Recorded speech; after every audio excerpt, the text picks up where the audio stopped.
വിശദമായ റിപ്പോർട്ടുകളിലേക്ക്. നോട്ടുമാറ്റത്തിൽ കുറ്റസമ്മതവുമായി പ്രധാനമന്ത്രി. ജനങ്ങൾക്ക് ബുദ്ധിമുട്ടുണ്ടായെന്ന് മനസ്സിലാക്കുന്നു. ചിലർ ജനങ്ങളെ തെറ്റിദ്ധരിപ്പിക്കാൻ ശ്രമിച്ചുവെന്നും മോദി കുറ്റപ്പെടുത്തി.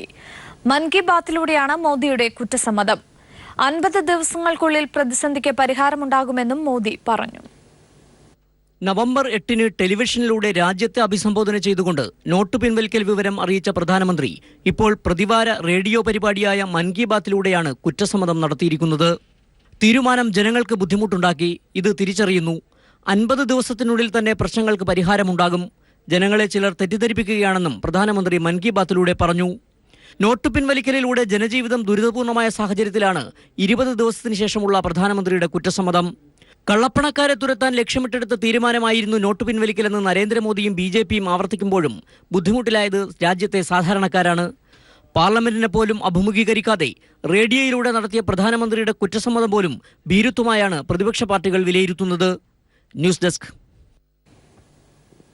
നിലമ്പൂർ കരുളായി വനമേഖലയിൽ പോലീസുമായുണ്ടായ ഏറ്റുമുട്ടലിൽ 2 മാവോയിസ്റ്റുകൾ കൊല്ലപ്പെട്ട സംഭവത്തെക്കുറിച്ച് മജിസ്റ്റീരിയൽ അന്വേഷണം നടത്താൻ മുഖ്യമന്ത്രിയുടെ നിർദ്ദേശം.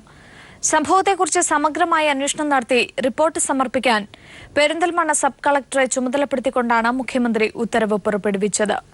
സംഭവത്തിന്റെ നിജസ്ഥിതി പുറത്തുകൊണ്ടുവരാൻ മജിസ്റ്റീരിയൽ അന്വേഷണം നടത്തുന്നത് എന്ന് മുഖ്യമന്ത്രിയുടെ ഓഫീസ് പറഞ്ഞു. അതേസമയം ഏറ്റുമുട്ടൽ മരണത്തിന്റെ അടിസ്ഥാനത്തിൽ രജിസ്റ്റർ ചെയ്ത കേസ് ക്രൈംബ്രാഞ്ചിന്റെ അന്വേഷണത്തിന് വിട്ടതായി മുഖ്യമന്ത്രിയുടെ ഓഫീസ് അറിയിച്ചു.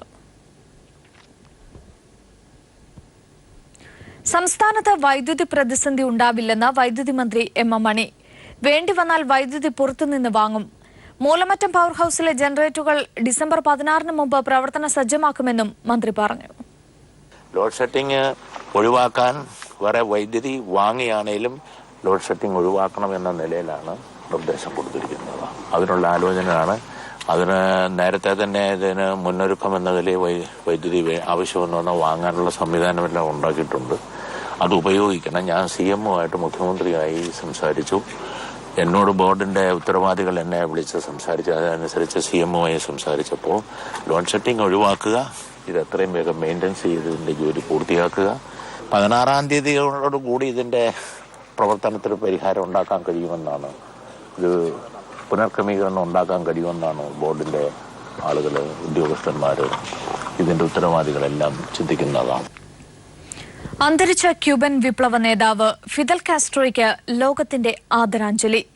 കാസ്ട്രോയുടെ സംസ്കാര ചടങ്ങുകൾ ഡിസംബർ 4-ന് സാന്റിയാഗോയിൽ നടക്കും. അമേരിക്കൻ പ്രസിഡന്റ് ബറാക് ഒബാമ ഉൾപ്പെടെയുള്ള പ്രമുഖർ ചടങ്ങിൽ പങ്കെടുക്കും. 29-ന് ഹവാനയിൽ അന്തിമോപചാര റാലിയും സംഘടിപ്പിച്ചിട്ടുണ്ട്. റാലിയിൽ ലോക നേതാക്കൾ ആദരാഞ്ജലികൾ അർപ്പിക്കും. ഒരാഴ്ച നീളുന്ന സംസ്കാര ചടങ്ങുകളാണ് ക്യൂബയിലെ കമ്മ്യൂണിസ്റ്റ് പാർട്ടി കേന്ദ്ര കമ്മിറ്റിയും സർക്കാരും ആസൂത്രണം ചെയ്തിട്ടുള്ളത്. നാളെയും മറ്റന്നാളും അദ്ദേഹത്തിന്റെ മൃതദേഹം പൊതുദർശനത്തിന് വയ്ക്കും. നാളെ പ്രാദേശിക സമയം രാവിലെ 9 മണിക്കാണ് പൊതുദർശനം ആരംഭിക്കുക.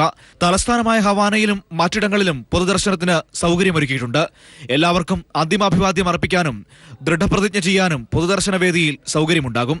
ചൊവ്വാഴ്ച ജോസ് മാർത്തി എന്ന പേരിൽ പ്ലാസാഡിലായിൽ റാലിയും സംഘടിപ്പിക്കും. ബുധനാഴ്ച മുതൽ അദ്ദേഹത്തിന്റെ ഭൗതികാവശിഷ്ടങ്ങൾ വഹിച്ചുകൊണ്ടുള്ള വിലാപയാത്ര ആരംഭിക്കും. രാജ്യത്തിന്റെ വിവിധ ഭാഗങ്ങളിലൂടെ സഞ്ചരിച്ച് വിലാപയാത്ര ഡിസംബർ 3-ന് സാന്റിയാഗോയിൽ അവസാനിക്കും. കിഴക്കൻ സാന്റിയാഗോയിലെ സെമിത്തേരിയിൽ ഡിസംബർ 4-ന് ക്യൂബൻ സമയം 7 മണിക്ക് അദ്ദേഹത്തിന്റെ മൃതദേഹം അടക്കം ചെയ്യും. International desk.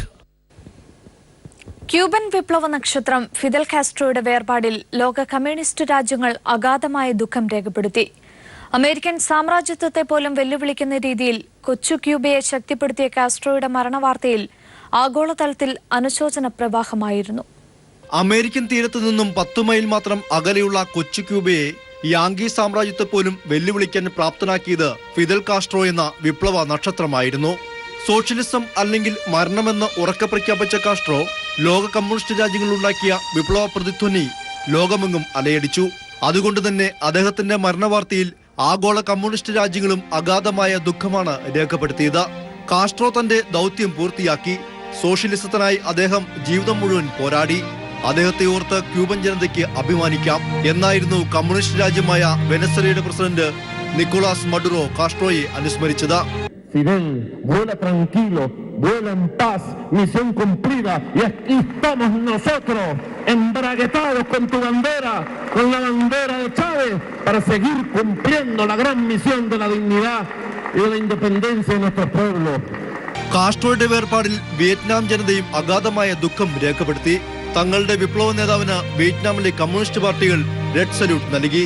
സഹോദര തുല്യരായ ക്യൂബൻ ജനതയുടെ ദുഃഖത്തിൽ തങ്ങളും പങ്കുചേരുന്നതായി വിയറ്റ്നാമും പ്രതികരിച്ചു. ലാറ്റിൻ അമേരിക്കൻ പോരാട്ടങ്ങൾക്ക് പ്രചോദനം നൽകിയ കാസ്ട്രോയുടെ വിയോഗത്തിൽ ബൊളീവിയ, നിക്കരാഗ്വ, അർജന്റീന, ബ്രസീൽ തുടങ്ങിയ ഇടതുപക്ഷ ചേരികളെല്ലാം അനുശോചനം രേഖപ്പെടുത്തി. ഇന്ത്യയിൽ ഇടതുപക്ഷ പാർട്ടികൾ ഉൾപ്പെടെ സോഷ്യൽ മീഡിയകളും ക്യൂബൻ നായകന് ജ്വലിക്കുന്ന വിപ്ലവ അഭിവാദ്യങ്ങൾ അർപ്പിച്ചു. News desk. ഒഡീഷയിലെ പുരിയിൽ ചേരുന്ന CITU അഖിലേന്ത്യാ സമ്മേളനത്തിൽ പ്രവർത്തന റിപ്പോർട്ടിന്മേലുള്ള ചർച്ച പുരോഗമിക്കുകയാണ്. വിവിധ സംസ്ഥാനങ്ങളിൽ നിന്നുള്ള പ്രതിനിധികളാണ് ചർച്ചയിൽ പങ്കെടുക്കുന്നത്. കേരളത്തിൽ നിന്നുള്ള 5 പ്രതിനിധി അംഗങ്ങളും ചർച്ചയിൽ പങ്കെടുക്കുന്നുണ്ട്. M. സന്തോഷ് തരും കൂടുതൽ വിവരങ്ങൾ. സന്തോഷ്, ചർച്ച ഏതു രീതിയിൽ പുരോഗമിക്കുന്നു? മറ്റു വിവരങ്ങൾ കൂടി. 2013 കണ്ണൂരിൽ ചേർന്ന 14ാം അഖിലേന്ത്യാ സമ്മേളനത്തിന് ശേഷമുള്ള 3 വർഷത്തെ പ്രവർത്തനങ്ങൾ വിശദമായി വിശദീകരിച്ചുകൊണ്ടുള്ള റിപ്പോർട്ടാണ് ഇന്നലെ ജനറൽ സെക്രട്ടറി തപൻ സെൻ സമ്മേളനത്തിൽ അവതരിപ്പിച്ചത്. ഒപ്പം തന്നെ ഈ റിപ്പോർട്ടിൽ നിലവിലെ ദേശീയ രാഷ്ട്രീയ സാഹചര്യങ്ങളും പ്രതിപാദിക്കുന്നുണ്ട്. ഈ റിപ്പോർട്ടിന്മേലുള്ള ചർച്ചയാണ് ഇപ്പോൾ അഖിലേന്ത്യാ സമ്മേളനത്തിൽ പുരോഗമിക്കുന്നത്. വിവിധ സംസ്ഥാനങ്ങളിൽ നിന്നുള്ള പ്രതിനിധികൾ ചർച്ചയിൽ പങ്കെടുത്തുകൊണ്ട് സംസാരിക്കുകയാണ്. വിമർശനവും സ്വയം വിമർശനവും ഉൾപ്പെടെ പ്രവർത്തനങ്ങൾ ഇഴ കീറി പരിശോധിക്കുന്ന ഒരു ചർച്ച തന്നെയാണ് പുരോഗമിക്കുന്നത്. കേരളത്തിൽ നിന്നും 5 പ്രതിനിധികളാണ് ഇന്ന് ചർച്ചയിൽ പങ്കെടുക്കുന്നത്. N. Padmalochanan, VC Karthiyayani, MV Jayarajan, V. Sivankutty എന്നിവരാണ് ഇന്ന് കേരളത്തിൽ നിന്നും ചർച്ചയിൽ പങ്കെടുത്തുകൊണ്ട് സംസാരിക്കുന്നത്. ഓരോ സംസ്ഥാനങ്ങളും സംസ്ഥാന ഘടകങ്ങൾ കഴിഞ്ഞ 3 വർഷത്തിനിടെ നടത്തിയ പ്രധാന പ്രവർത്തനങ്ങളും ഈ ചർച്ചയുടെ ഭാഗമായി തന്നെ സമ്മേളനത്തിൽ ഉയർത്തിക്കൊണ്ടുവരുന്നുണ്ട്. അതോടൊപ്പം തന്നെ ഈ പ്രവർത്തനങ്ങളിലുണ്ടായ പോരായ്മകൾ സ്വയം വിമർശനമായി തന്നെ സമ്മേളനത്തിന്റെ ചർച്ചയിൽ ഉയർന്നു വരുന്നുണ്ട്. അത്തരത്തിൽ നിലവിലെ ദേശീയ രാഷ്ട്രീയ സാഹചര്യം കൂടി പരിഗണിക്കുമ്പോൾ പുതിയ വെല്ലുവിളികൾ ഏറ്റെടുത്ത് സംഘടനയ്ക്ക് മുന്നോട്ട് പോകാൻ ആവശ്യമായ നിർണായക തീരുമാനങ്ങളാണ് ഈ ചർച്ചയിൽ ഉയർന്നു വരിക. ഈ ചർച്ചയിൽ ഉയർന്നു വരുന്ന അഭിപ്രായങ്ങളും നിർദ്ദേശങ്ങളും എല്ലാം തന്നെയും സംഘടനയെ കൂടുതൽ ശക്തിപ്പെടുത്തി മുന്നോട്ട് കൊണ്ടുപോകാനുള്ള അല്ലെങ്കിൽ ഊർജം ഈ സംഘടനയ്ക്ക് CITUവിന് തൊഴിലാളി മുന്നേറ്റത്തിന് ഊർജം പകർന്നു നൽകുന്ന തരത്തിലുള്ള ചർച്ചകൾ തന്നെയാണ് പുരോഗമിക്കുന്നത്. ഇന്ന് വൈകുന്നേരത്തോടു കൂടി പ്രവർത്തന റിപ്പോർട്ടിന്മേലുള്ള ചർച്ച പൂർത്തിയാക്കും. പിന്നീട് സംഘടന പ്രത്യേക വിഭാഗമായി തന്നെയാണ് ചർച്ച ചെയ്യുന്നത്. സംഘടനാ റിപ്പോർട്ട് അവതരിപ്പിച്ചതിന് ശേഷം ഇതിന്മേലുള്ള ചർച്ചയും നടക്കും. നാളെ സംഘടനാ റിപ്പോർട്ടിന്മേലുള്ള ചർച്ചയാണ് നടക്കുന്നത്. അത്തരത്തിലുള്ള വളരെ നിർണായകമായ ചർച്ചകൾ തന്നെ സമ്മേളനത്തിൽ പുരോഗമിക്കുകയാണ്. ഈ ചർച്ചയുടെ ഇടവേളകളിൽ വിവിധ വർഗ ബഹുജന സംഘടനാ നേതാക്കൾ സമ്മേളനത്തെ അഭിസംബോധന ചെയ്ത് സംസാരിക്കുന്നുമുണ്ട്. ശരി, M. സന്തോഷാണ് വിവരങ്ങൾ നൽകിയത്.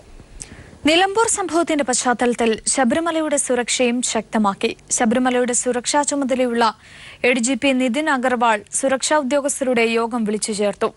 ശബരിമലയ്ക്ക് കർശന സുരക്ഷ നൽകണമെന്ന് ആഭ്യന്തര വകുപ്പ് നിർദ്ദേശം നൽകിയിട്ടുണ്ട്.